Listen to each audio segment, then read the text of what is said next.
I won $20 million in the lottery and decided to celebrate at a restaurant with my daughter and her husband. Smiles, champagne, until they stepped away and the chef approached me with a vial. A man had paid him to poison my food. When I showed a photo of my son-in-law, everything changed. I acted fast, and betrayal always has consequences. Before continuing, subscribe to the channel and write in the comments what time it is in your region right now. The 6 numbers on my computer screen blurred as I checked them against my lottery ticket for the 3rd time.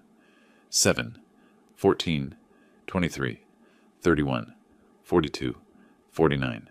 All 6, every single one. $20 million. I'm Walt Bennett, 67 years old, and in 4 decades as a forensic toxicologist, I'd learned to trust evidence over emotion. But right now, my hands were shaking like a rookie's at his first crime scene. The Colorado Lottery website didn't lie. The ticket in my hand didn't lie. I just won $20 million. I grabbed my phone and called Veronica before I could second-guess myself. My daughter answered on the first ring, her voice bright and warm as always. "Dad, what's up?" "Honey, I need to tell you something. I just checked my lottery numbers." I paused, savoring the moment before it all became real. I won $20 million. The shriek that came through the phone nearly burst my eardrum, then laughter, then crying, the beautiful chaos of pure joy. "Dad, oh my gosh, are you serious? I can't. Are you okay?" I smiled, feeling warmth spread through my chest. After 40 years of analyzing poisons and death, of testifying about how people killed each other for money, drugs, revenge, finally, something good, something pure. "I'm okay, sweetheart, better than okay. Listen, once I collect the money officially, I want to take you and Brian out to celebrate, somewhere special, La Mesa Dorada. That fancy place you've always wanted to try." "Dad, that's so expensive." "Honey, I just won $20 million. I think we can splurge a little." Her laugh was infectious. I could hear her shouting to someone in the background, Brian, her husband. "Baby, you won't believe it. Dad won the lottery. $20 million. The response was muffled, indistinct. "Okay, Dad, we'd love that. Just let us know when." After we hung up, I sat in my study, surrounded by the textbooks and case files that had defined my career. Volumes on alkaloids, cyanides, heavy metal poisoning, 40 years of death. And now, finally, life was handing me something beautiful. The doorbell rang the next morning at 9:30. I wasn't expecting anyone, but when I opened the door, there stood Brian Cole, my son-in-law of 5 years. He was 39, worked as a pharmacist, always pleasant, but today something was off. His smile seemed painted on, his eyes a little too bright, a little too focused.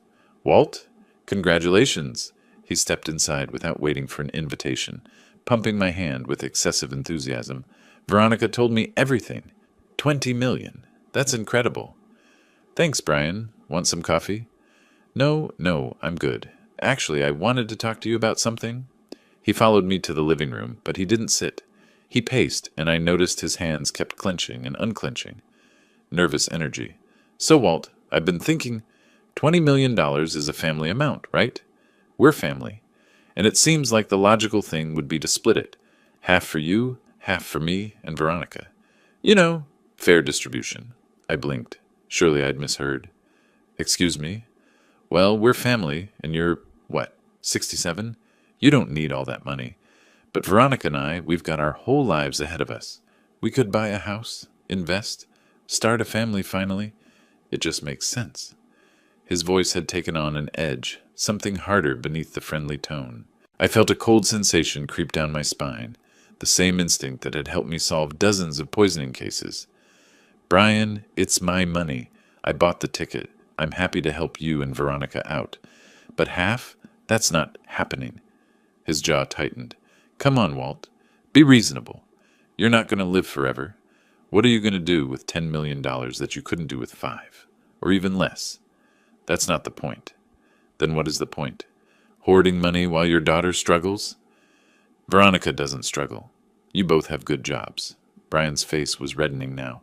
"You don't know what our situation is. You don't know what we need."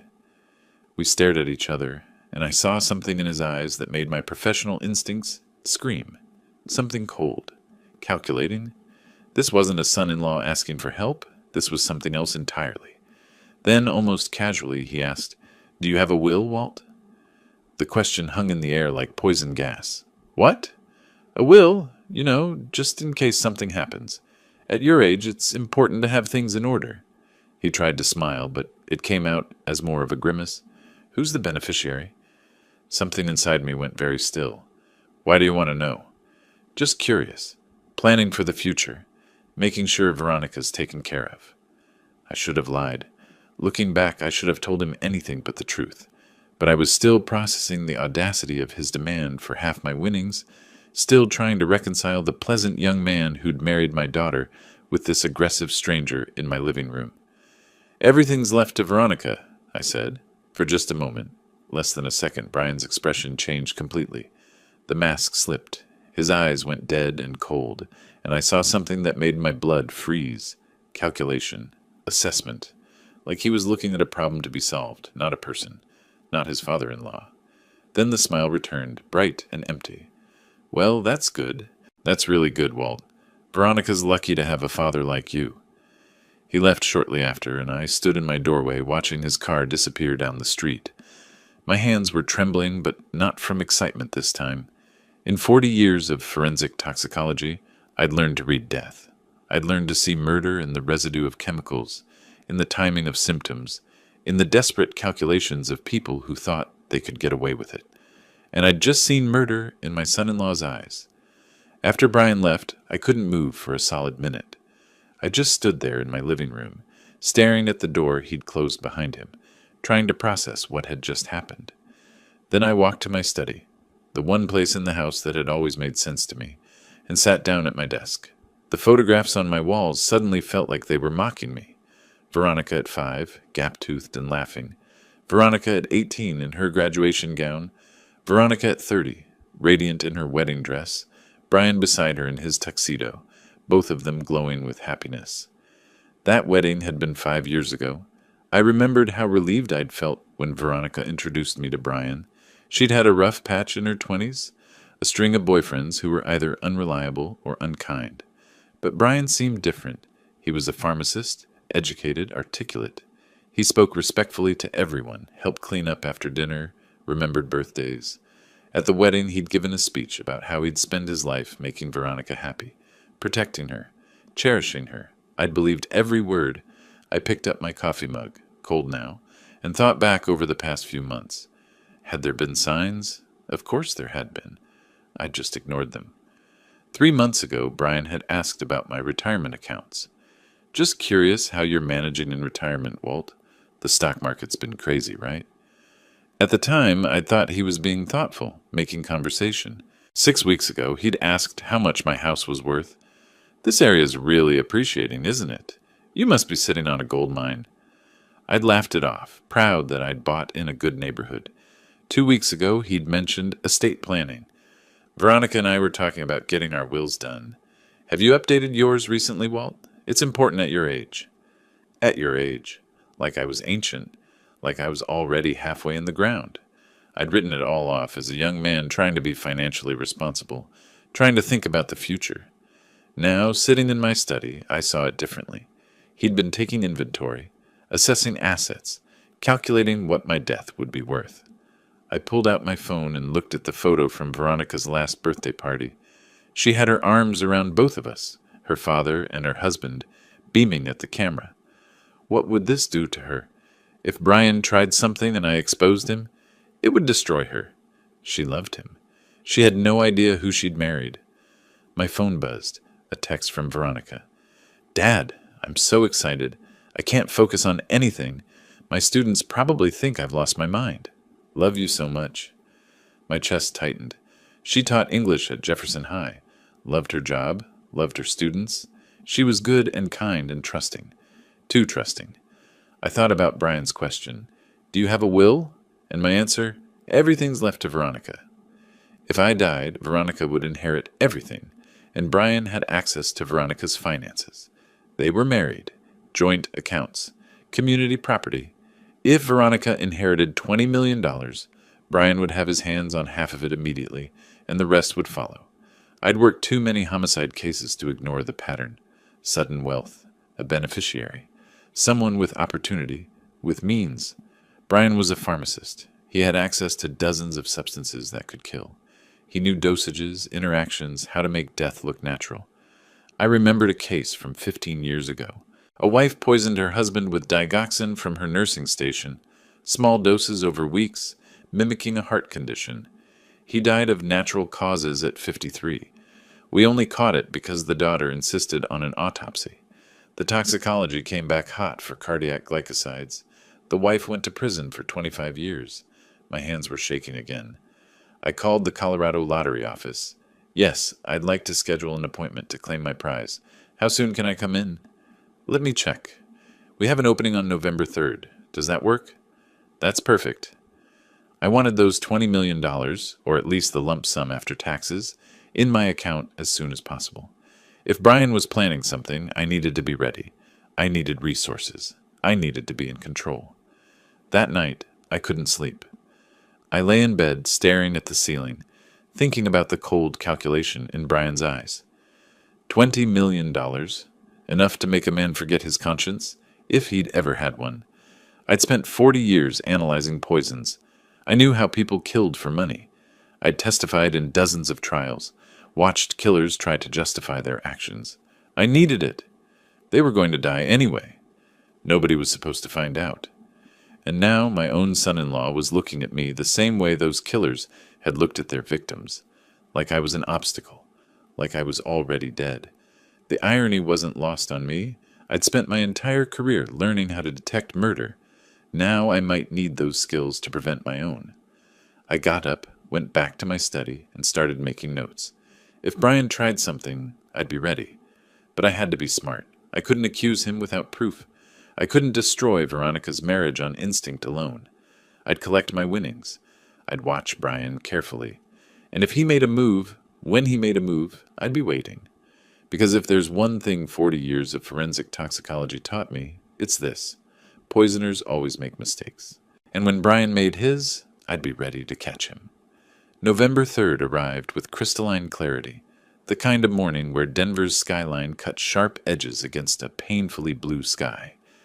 I sat in the Colorado lottery office, surrounded by lawyers in expensive suits and financial advisors with tablets and spreadsheets, all of them explaining my options with the enthusiasm of salesmen at a car dealership. Mr. Bennett, you have two choices, the lead attorney said, sliding documents across the polished conference table. Option 1, the lump sum. After federal and state taxes, you're looking at approximately $11.5 million deposited within 5 business days. Option 2, the annuity, the full $20 million paid out over 30 years in annual installments. I didn't hesitate. Lump sum. Are you certain? The annuity provides... I'm 67 years old, I interrupted. I want control of my money now, not promises spread across 3 decades I might not live to see. The unspoken part, the part I couldn't say in a room full of strangers, was that I needed liquid assets immediately. If Brian was planning what I thought he was planning, I needed resources. I needed mobility. I needed to be ready. 3 hours of signatures, identity verifications, and legal formalities. Later, I walked out of that office with a cashier's check for $11,500,000. The number was absurd. Even after taxes, even after losing almost half the jackpot to the government's cut, it was more money than I'd earned in my entire 40-year career. I sat in my car in the parking garage, staring at the check. My hands weren't shaking this time. They were steady, focused, because somewhere in the back of my mind, a clock was ticking. Brian knew I'd be collecting soon. Brian was making his own plans. That evening I called Veronica. She answered on the first ring, breathless. Dad, did you get it? Is it official? It's official, honey. $11.5 million in the bank by Friday, she screamed. I had to hold the phone away from my ear, grinning despite everything. Oh my gosh, Dad, this is real. This is actually real. It is, and I want to celebrate properly. Tomorrow night, 7 o'clock, La Mesa Dorada. You and Brian, dress up nice. We're doing this right. La Mesa Dorada? Dad, that place is insanely expensive. I just won the lottery, sweetheart. I think we can afford one fancy dinner. I paused, listening. In the background, I heard her relay the news. Baby, tomorrow night. Dad got the money. We're going to La Mesa Dorada. Brian's response was muffled, indistinct, but something in the tone, something flat and calculating, made my jaw tighten. After we hung up, I made another call. La Mesa Dorada answered on the third ring. Yes, I'd like to reserve your best private dining room for tomorrow evening. 7 o'clock. 3 people. Money is no object. I want champagne, Cristal, if you have it, and your finest menu items. This is a celebration. The hostess, clearly accustomed to wealthy clients, didn't skip a beat. Of course, sir. We'll prepare everything. May I ask the occasion? Lottery winnings, I said, and it felt good to say it, to claim that victory out loud. Congratulations. We'll make it memorable. That night, lying in bed, I couldn't sleep. My mind kept circling back to Brian's visit, his questions about the will, that cold calculation in his eyes. I'd worked enough murder cases to recognize the pattern. Sudden wealth, a beneficiary, someone with motive, means, and opportunity, the pharmaceutical knowledge, the access to drugs, the desperate need for money that I hadn't even known about until he'd mentioned those debts, so casually, so bitterly. I got up, went to my study, and did something I should have done months ago. I opened my laptop and started searching. Brian Cole, social media, public records, everything I could find. His Facebook page was carefully curated. Photos of him and Veronica at restaurants, hiking, smiling for the camera. A pharmacist's life, normal and unremarkable. But when I dug deeper into public court records and financial databases available through my old professional contacts, a different picture emerged. 3 months ago, a civil complaint filed against him by a creditor. Dismissed, but the initial claim was for $18,000 in unpaid debts. 2 months ago, another one, this time for $12,000. Also dismissed, but the pattern was there. Brian had money problems, serious ones. I sat back, the blue light of my laptop screen illuminating my study. How had Veronica not known? Had he hidden it from her? Or had she known and not told me, trying to protect her husband's dignity? The clock on my desk read 2:47 a.m. In 17 hours, I'd be sitting across from my son-in-law at the most expensive restaurant in Denver, celebrating a fortune that he'd already decided should be his. I checked the locks on my doors one more time before going back to bed. Old habits from a lifetime of studying how people killed each other. The paranoia of someone who knew exactly how easy it was to poison a man and make it look like natural causes. Because Brian was a pharmacist, and I was a forensic toxicologist. We both knew the same dark secrets about chemistry and death. The difference was I'd spent 40 years learning how to catch killers, and he was about to become one. November 4th, 7 p.m. La Mesa Dorada lived up to its name, the Golden Table, with warm lighting that made everything glow like we'd stepped into a painting. Our private dining room overlooked downtown Denver, the city spreading out below us in a carpet of lights. Veronica looked stunning in a navy dress I'd never seen before, her hair styled, makeup perfect. She was vibrating with excitement, barely able to sit still. Brian wore a charcoal suit and tie, his smile plastered on like a Halloween mask, too wide, too fixed. The waiter, a young man with impeccable posture, presented the champagne like it was liquid gold. Cristal, sir. 2018 vintage. I nodded, and he poured 3 glasses with practiced precision. I raised mine, the crystal catching the light. To family, to the future, to unexpected gifts from fate. We clinked glasses. Veronica's eyes were shining. Dad, I can't believe this is real. You won the lottery. Actually won it. Believe it, honey. So what are you going to do with it? She asked, leaning forward. Travel? Buy a new house? You could get that place by the lake you always talked about. Maybe, I said, watching Brian over the rim of my glass. He was smiling, but his eyes kept flicking to me, assessing, calculating. I want to help you two out, of course. Make sure you're set up properly. Brian's smile widened. That's generous, Walt. Really generous. Something in his tone made my skin crawl, like he was humoring an old man playing along with my little fantasy of control. The waiter returned. Are we ready to order? We ordered. Ribeye steaks for all 3 of us, lobster tails, truffle risotto on the side, The kind of meal that would have cost me a week's salary back when I was working. Now it barely registered as an expense. While we waited for the food, Veronica launched into her dreams. Europe next summer. Maybe Paris. Definitely Rome. She'd always wanted to see the Colosseum. Perhaps they could finally buy a house instead of renting that cramped apartment in Capitol Hill. I watched Brian watch her. His expression was tender, loving even, but I'd spent too many years reading people who lied under oath to miss the calculation beneath the affection. He was doing math in his head, dividing assets, planning expenditures. "Excuse me," Veronica said, suddenly standing. "I need to fix my makeup. Be right back." Brian stood as well. I'll use the restroom too." They left together, and I was alone in the private dining room with the city lights and my dark thoughts. That's when everything changed. A man in chef's whites approached my table, his face pale, hands trembling. His name tag read, Juan Martinez. He glanced over his shoulder, then leaned in close, his voice barely above a whisper. "Say, or forgive me for interrupting. Is something wrong with the order? No, si, or I need to show you something. It's very important." He pulled a small glass vial from his pocket, maybe 2 inches tall, filled with clear liquid. His hands shook as he held it. 2 days ago, a man came to me. He offered me $5,000 cash. He wanted me to put this in your food tonight. My heart stopped, actually stopped. For one long second, the world went silent and still. "Who?" The word came out hoarse. Juan pulled out his phone, found a photo. Security camera footage? Grainy but clear enough. Brian standing by the service entrance, handing Juan an envelope. My son-in-law, the man who'd married my daughter, the man who'd promised to cherish and protect her. He'd paid a chef $5,000 to poison me. "He said it was just sleeping medicine," Juan continued, his voice breaking. "Said you forgot to take your pills and he wanted to help. But see? Or I worked in a hospital in Mexico. I know what medicine looks like.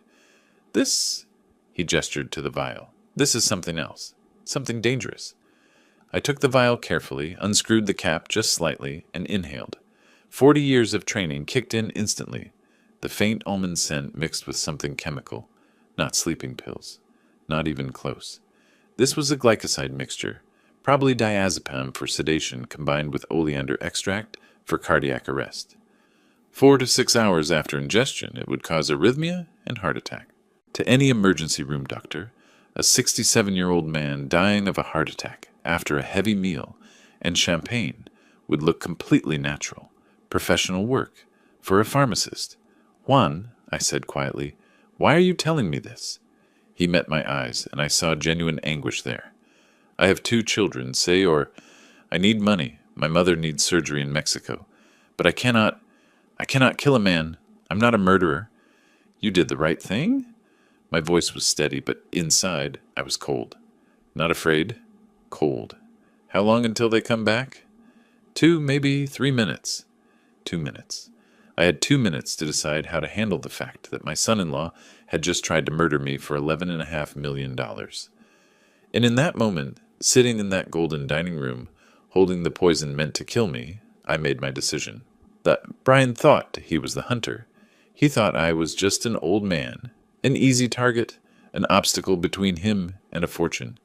He'd forgotten what I did for 40 years. I didn't just analyze poisons. I caught the people who used them.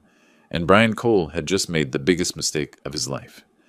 I held the vial carefully, turning it in the light. The liquid was clear, almost water-like, but the faint chemical smell told me everything I needed to know.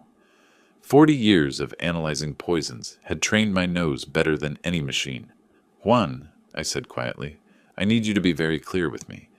This man—" I gestured to the security photo on his phone, Brian's face sharp and unmistakable. "He gave you this 2 days ago?" "Yes, see our Wednesday afternoon. He met me at the service entrance." Juan's hands were still shaking. "He said it was medicine. For your heart. That you forget to take it sometimes."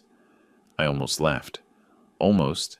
Brian had actually thought he could convince a chef that this cocktail of diazepam and oleander extract was heart medication. The arrogance was breathtaking. "And he offered you $5,000?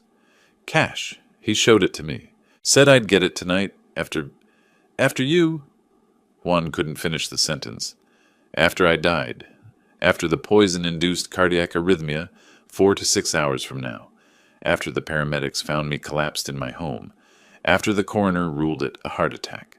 Tragic but expected in a 67-year-old man who'd just eaten a rich meal and drunk champagne. Professional, calculated, and it would have worked on anyone who wasn't a forensic toxicologist. Juan, you have 2 children, you said? Yes, senor, 12 and 14. And your mother needs surgery? His eyes widened. How did you? Because you wouldn't have considered this for any other reason. You're not a killer. I stood up, pocketing the vial carefully. Here's what's going to happen. In about 90 seconds, my daughter and her husband are going to come back from the restrooms. You're going to bring out the main courses, 3 ribeye steaks, perfectly cooked, and you're going to act like nothing happened. Can you do that? But see? Or what about... Leave that to me. I met his eyes. Trust me, Juan. This is what I do. I catch poisoners. I've been catching them for 40 years. He stared at me for a moment, then nodded slowly. What about the money? For my mother? I almost smiled. Even now, in the middle of this nightmare, he was thinking about his mother. You'll have it. Not from Brian. From me. $10,000. Consider it payment for your honesty. But first, I need you to do exactly what I say. His face transformed. Say or I don't know what to... Just bring the steaks. And Juan... I waited until he met my eyes. When the police come, and they will come, you tell them everything. The truth. All of it. I'll make sure you're protected. He nodded and hurried back toward the kitchen. I sat down, my heart pounding but my hands steady. The vial felt heavy in my jacket pocket. Evidence. Beautiful, damning evidence. I looked at the table setting. 3 places. 3 sauce dishes positioned beside each plate. Brian always drowns everything in sauce. I'd watched him do it 100 times. Steak, chicken, even fish. He thinks it's sophisticated, adding sauce to everything. Tonight, that habit was going to save my life and end his. The plan formed in my mind with crystalline clarity. It wasn't revenge, not really. It was justice. The same kind of justice I'd spent 4 decades pursuing. Brian had tried to kill me for money, had paid someone to poison me, had looked at me across the dinner table, knowing I'd be dead by morning, probably already planning how he'd console Veronica through her grief. The cold rage I felt wasn't hot or explosive. It was ice, pure, calculated ice. I heard footsteps, Veronica's heels clicking on the marble floor, Brian's dress shoes following. I arranged my face into a pleasant expression, the mask of a man celebrating his good fortune. Dad, sorry about that. Veronica slid back into her seat, still glowing. The line for the ladies' room was insane. No problem, honey. I watched Brian sit down, watched his eyes flick to my plate, then to the sauce dish beside it. Checking, calculating, wondering if Juan had already added the poison to my food. The anticipation in his eyes made me want to vomit. But instead, I smiled. The food should be out any minute. I'm starving, aren't you? Brian's smile didn't reach his eyes. Absolutely. This place is supposed to be incredible. Worth every penny, I agreed, and thought, you're about to find out just how much. Juan emerged from the kitchen with 2 other servers, all carrying large plates. 3 massive ribeye steaks, perfectly seared, accompanied by roasted vegetables and truffle mashed potatoes. The aroma was incredible. Rich, savory, exactly the kind of meal that would make poison impossible to detect by taste. They set the plates down with practiced precision. Juan wouldn't meet my eyes, but his hands were steadier now. Good. He was going to be okay. This looks amazing! Veronica picked up her knife and fork. Brian reached for his sauce dish, the small porcelain boat filled with red wine reduction. His fingers closed around it, and I made my move. I'd been holding the vial in my jacket pocket, waiting for exactly this moment. While Veronica was admiring her steak and Brian was reaching for his sauce, I smoothly pulled out the vial and, in one fluid motion that took less than 3 seconds, emptied its entire contents into Brian's sauce dish. The poison slipped in silently, invisibly, mixing with the red wine reduction like it had always belonged there. I pocketed the empty vial and sat back, my heart hammering but my face completely calm. Professional. Clean. Exactly the way Brian had planned to do it to me. Brian lifted the sauce dish, tilting it over his steak. The mixture poured out in a dark stream, coating the meat, pooling around the vegetables. He set the dish down and picked up his knife and fork. "Brian, wait!" My voice was quiet, almost gentle, but something in the tone made him freeze, the fork halfway to his mouth. "What?" His voice had an edge to it, nervousness, like he knew, somewhere deep in his criminal little brain, that something was wrong. I smiled. It wasn't a nice smile. "I just wanted to thank you for the special ingredient you added to tonight's dinner." The color drained from his face so fast I thought he might pass out, from healthy pink to corpse gray in about 2 seconds flat. His mouth opened, closed, opened again, exactly like a fish drowning in air. The fork clattered onto his plate. "Dad?" Veronica was looking between us, confused. "What are you talking about?"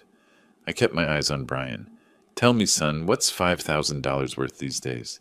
Is that the going rate for murder, or did you get a discount because Juan has a family to feed?" Brian's hands started trembling. Actually trembling, like he had Parkinson's. "Walt, I don't know what you're—" "Don't!" The word came out sharp as a scalpel. I pulled the empty vial from my pocket and set it on the table between us. "The chef told me everything. How you approached him Wednesday. How you offered him $5,000 cash. How you gave him this—" I tapped the vial and told him to put it in my food. Veronica's face went white. "What?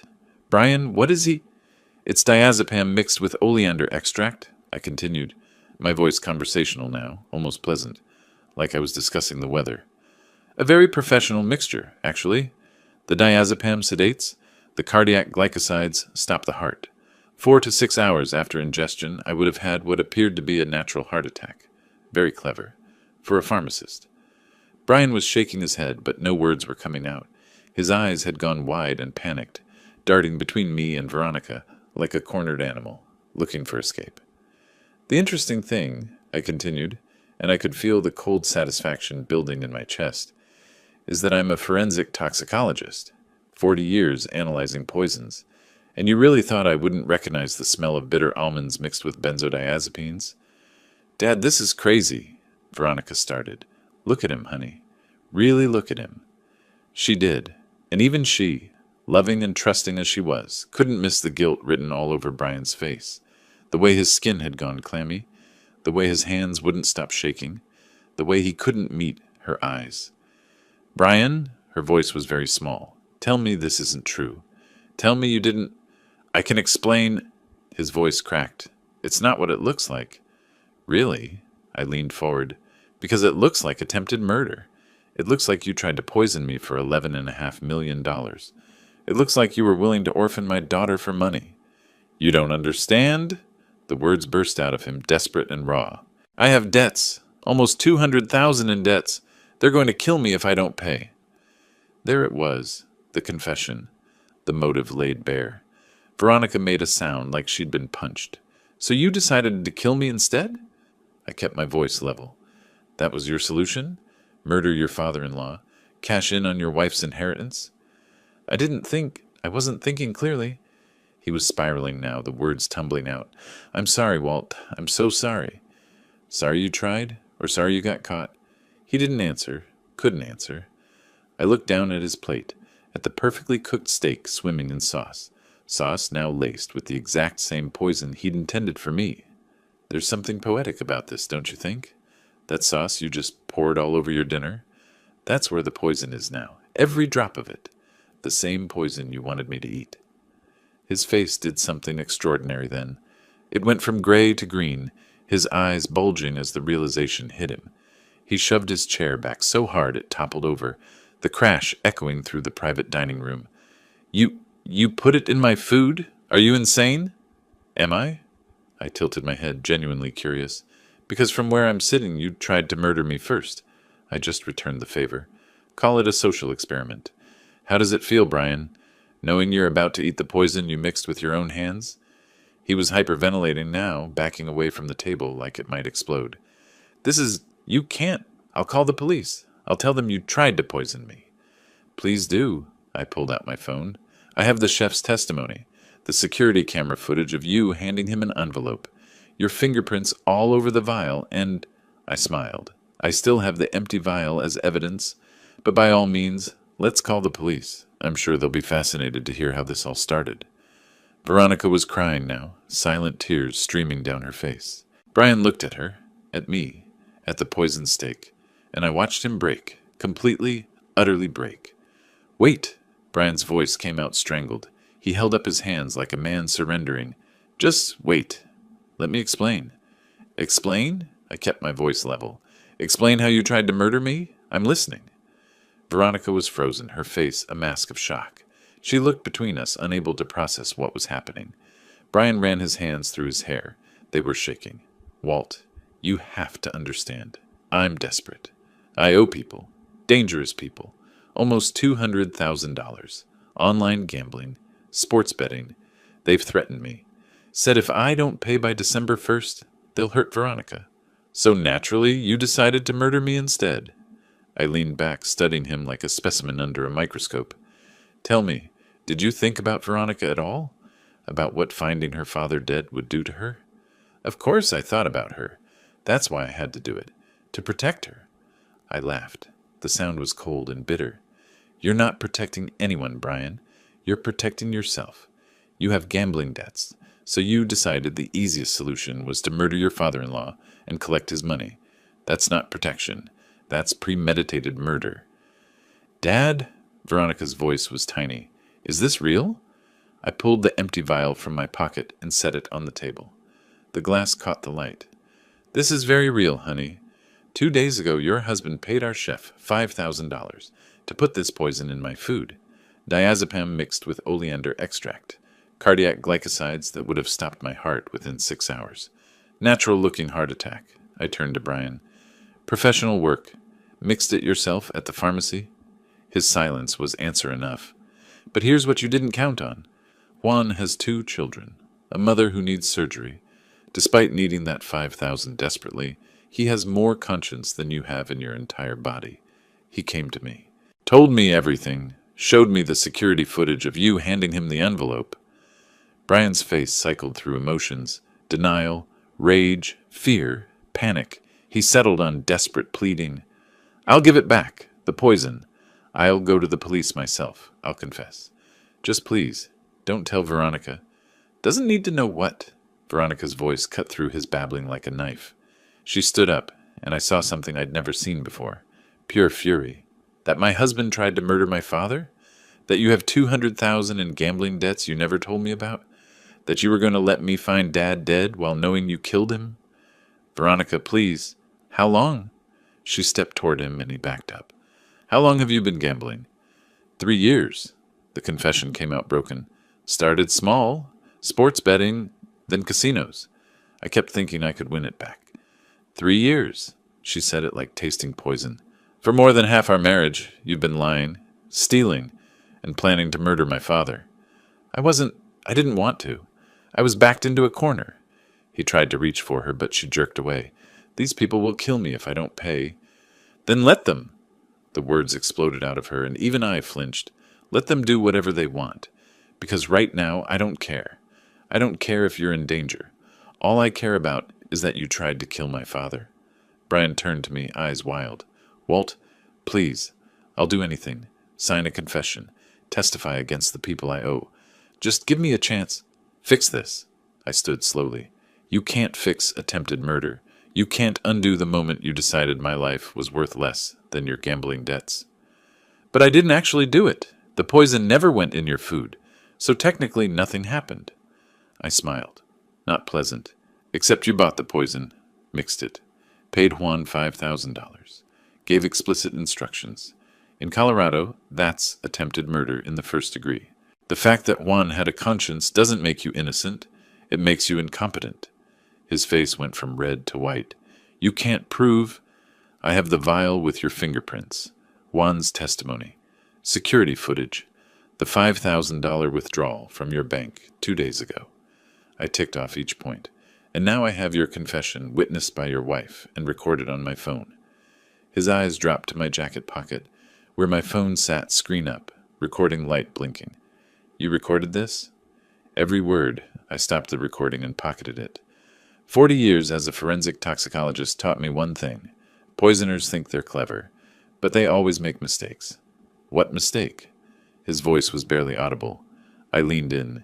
You tried to poison a toxicologist, someone who's spent his career learning how people like you operate.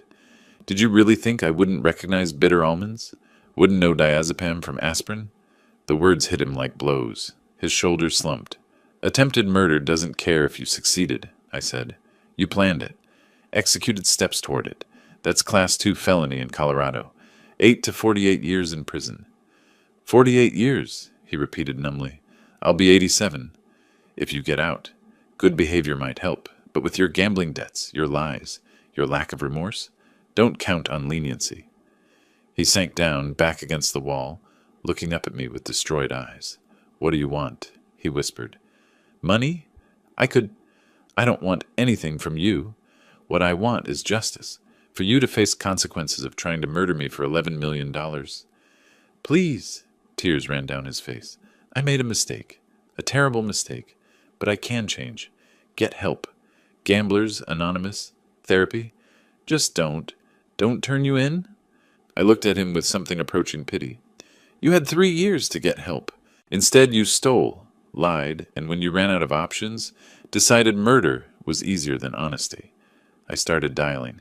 You're done getting chances. The phone rang once, twice. Detective Hamilton. Roger, it's Walt Bennett. I need you at La Mesa Dorada, downtown. I have an attempted murder for you. Brian's face went from white to gray, the color of death. The plate crashed to the floor. Brian had shoved his chair back so hard it toppled, sending his poisoned steak sliding across marble in a spreading pool of red wine sauce. People at nearby tables turned to stare. Is everything all right? A waiter hurried over, concerned. Fine, just an accident. My son-in-law is feeling unwell. Brian's face was concrete gray. Sweat soaked his shirt. You put the poison in my food.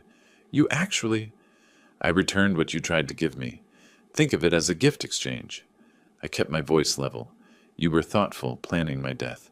I wanted to show my appreciation. Dad? Veronica's voice shook. Did you actually? The poison is in the sauce now, all over the floor. No one is in danger. I gestured to the mess, except Brian's pride. Brian backed away from the spreading steak and poison. This is insane. You're threatening me. You admitted to... To what? Putting your own poison back where you could see it? I didn't force you to eat it. I simply wanted you to understand what it feels like, that moment when you realize someone wants you dead. I straightened my jacket. How does it feel? That terror? He couldn't answer. His mouth opened and closed silently. I need to leave. Veronica grabbed her purse. I can't be here. I can't... Honey. I reached for her. No, Dad. I need to think. Tears streamed down her face. My husband tried to kill you. You almost killed him back. I need air. She fled. I heard her heels clicking rapidly, then the door opening and closing. Brian and I stood alone in the wreckage. The crystal champagne, expensive steaks, city lights. It all seemed obscene now. You've destroyed my life, Brian said finally. His voice was dead. Veronica will never forgive me, and you're sending me to prison. No, Brian. You destroyed your own life when you decided to become a murderer. I'm just the person who stopped you. He laughed, horrible, broken. You think you're the hero. You put poison in my food, threatened me, recorded me without consent. Colorado is two-party consent, Walt. Your evidence is inadmissible. I smiled. He'd done his homework. Except we're in a public restaurant, not private space. Different rules. Also, I showed him my phone screen. I verbally informed you I was recording 2 minutes ago. You looked right at it. That's consent. His face crumbled. Please, I'm begging. I'll leave Veronica. Disappear. Sign divorce papers. Just let this go. Can't do that. I signaled the waiter. The gentleman will be staying to speak with police? Brian's eyes went wide. You called the police? Juan called them 20 minutes ago. While you were in the restroom. They should be here any minute. Sirens outside. Brian heard them too. He turned toward the exit, but 2 Denver police officers were already coming through the door, led by Detective Roger Hamilton. Walt. Roger nodded, then looked at Brian. This the guy? Brian Cole, 39. Attempted murder by poisoning. I pulled out the sealed vial. Evidence. His fingerprints all over it. Contents are diazepam and oleander extract. Roger took the bag. Witness? Chef Juan Martinez, in the kitchen. Security footage from 2 days ago showing Brian at the service entrance. Brian was shaking his head, backing away. This is entrapment. He set me up. He put poison in my food. The poison that you provided? Roger asked mildly. That you paid someone to put in his food first? That's not... Brian Cole, you're under arrest for attempted murder in the 1st degree. Roger pulled out handcuffs. You have the right to remain silent. I watched Brian's face as Roger read his rights. Watched the exact moment he realized he wasn't talking his way out.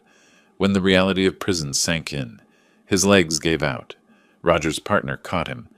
I can't go to prison, Brian said, voice breaking. Those people I owe, they have contacts inside. They'll kill me. Should have thought of that before. Roger snapped the handcuffs on. Come on. As they led Brian away, he looked back one last time. His face was destroyed. All charm, all manipulation gone. What remained was just a terrified man who'd gambled everything and lost. I'm sorry, he said. I'm so sorry, Walt. I didn't respond, just watched as they took him away. Juan emerged from the kitchen, nervous. See? Or Bennett? The police need my statement. Go ahead. Tell them everything truthfully. You're protected. I pulled an envelope from my pocket. And Juan, this is for your mother's surgery. 10,000, like I promised. His eyes filled with tears. Say, or I don't... You saved my life by being honest. That's worth every penny. I shook his hand. You're going to be fine. Outside, I found Veronica on a bench, hugging herself in the cold November air. I draped my jacket around her shoulders. He's gone, I said quietly. The police have him. She didn't respond for a long time. I loved him, Dad. I really loved him. How did I not see it? Because he didn't want you to. People like Brian hide what they are, until they can't. What happens now? Now I make sure he goes to prison for a very long time. I put my arm around her. And you heal. However long that takes. She leaned her head on my shoulder. I'm sorry, Dad. I'm so sorry. You have nothing to apologize for. Nothing. I held her close. Come on. Let's go home. The next morning, I drove to my old laboratory, the place where I'd spent 40 years analyzing death. Walking through those doors felt different now. I wasn't there to solve someone else's murder. I was there to prove my own attempted one. Marcus Chen met me in the lobby. We'd worked together for 20 years before I retired. When he saw the sealed evidence bag, his expression went from friendly to professional, instantly. Walt, what do you have? Full toxicology workup. Official, documented, chain of custody perfect. Criminal case. He took the bag carefully. What am I looking at? Diazepam mixed with oleander extract. Cardiac glycosides. Attempted murder by poisoning. His eyebrows shot up. Who's the victim? Me. Jesus, Walt. He studied the vial. Who tried to kill you? My son-in-law. For $11.5 million. Marcus whistled. Lottery winner gets targeted. Classic. How'd you catch it? The chef he bribed had a conscience. I explained quickly. The restaurant, Juan, the confession, the arrest. I'll have full analysis in 48 hours. Report will be bulletproof. He paused. I'm sorry, Walt. Just make the case airtight. From the lab, I went to Denver Police Headquarters.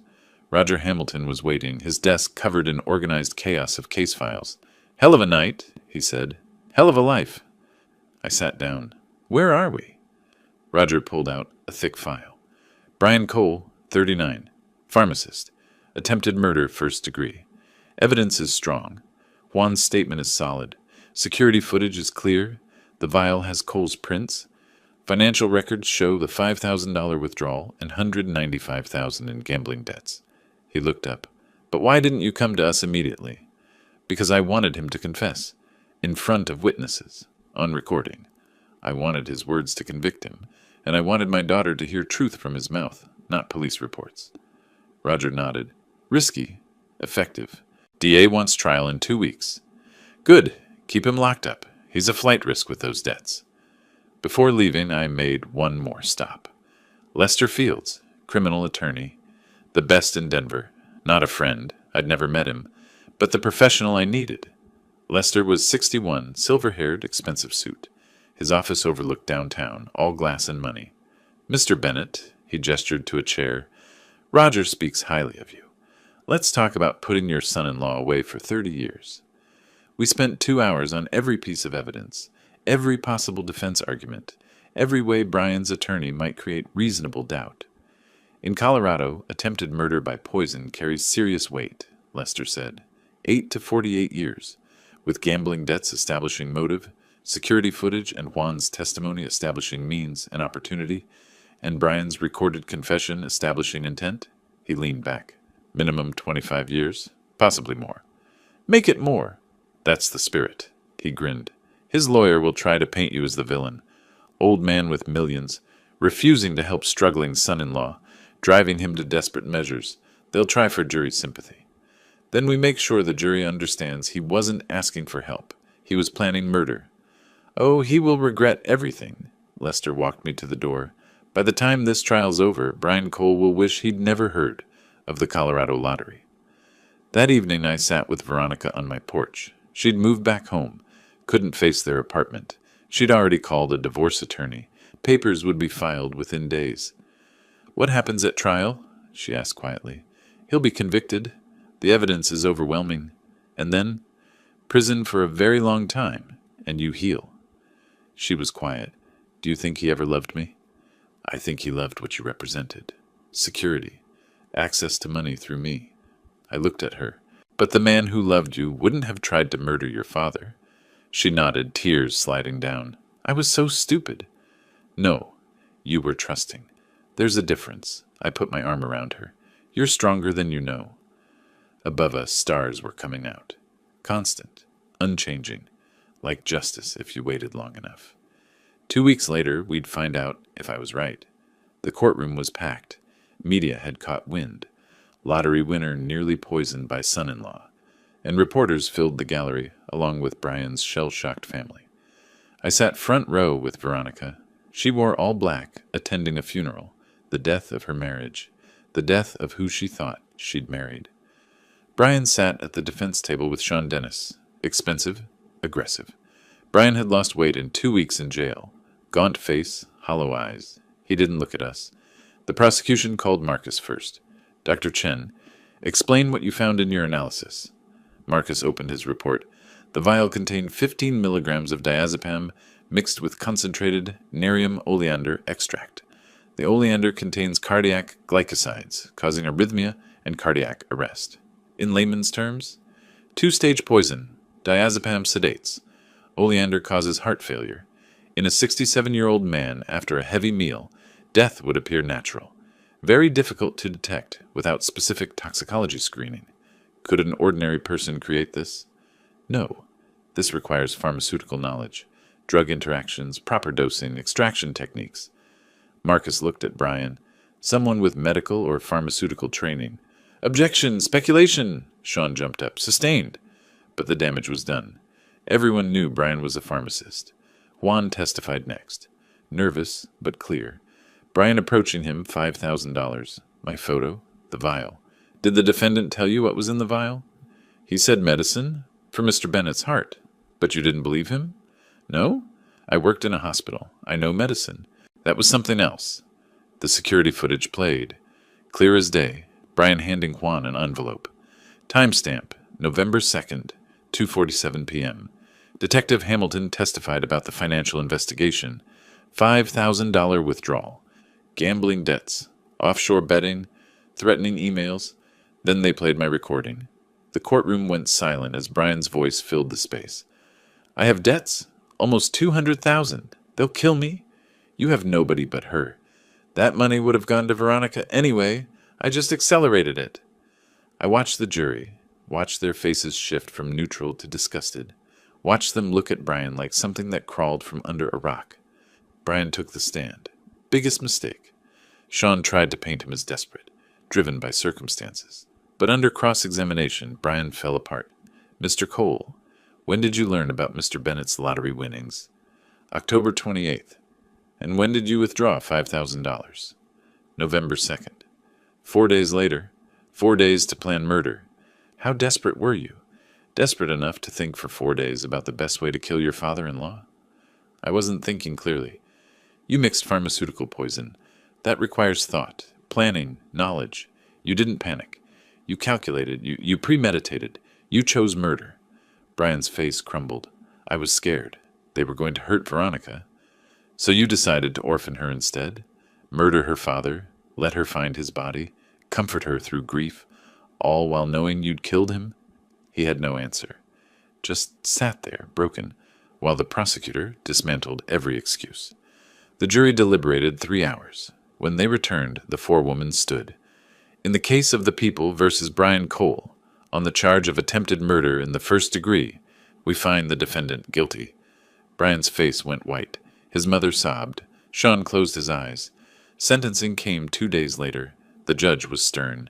Mr. Cole, you planned and attempted to execute murder of your father-in-law for financial gain. You manipulated someone desperate to carry out your crime. You betrayed your wife, your family, and every principle of human decency. This court sentences you to 28 years in state prison without possibility of parole for 20 years. 28 years. Brian would be 67 when he got out, my age now, if he got out. As they led him away in handcuffs, he looked at Veronica. I'm sorry, Veronica. I love you. She turned her face away, wouldn't even look. Outside the courthouse, reporters swarmed, but I pushed through to the parking lot. Veronica and I drove home in silence. That evening, we sat on my porch. Same place as before. Sun setting, painting the sky orange and purple. How did you stay so calm through all of it? 40 years working with evidence, I learned to trust facts over emotions. Emotions cloud judgment. Facts tell truth. She was quiet. You won $20 million and lost a son-in-law. I lost a husband. This is victory, but it tastes bitter. I put my arm around her. That's the price of justice sometimes. It doesn't erase pain. It just ensures the guilty face consequences. Will I ever trust anyone again? Yes, because you're not broken. You were lied to. That's not your fault. I looked at her. You'll heal. You'll be careful. But you'll love again. My phone buzzed. Message from Marcus. Cleanest evidence work I've seen in 40 years. You've still got it, old man. I smiled. Texted back. Thanks for the assist. Veronica leaned her head on my shoulder. We sat as the sun disappeared and stars came out. The lottery money was in the bank. Brian was in prison.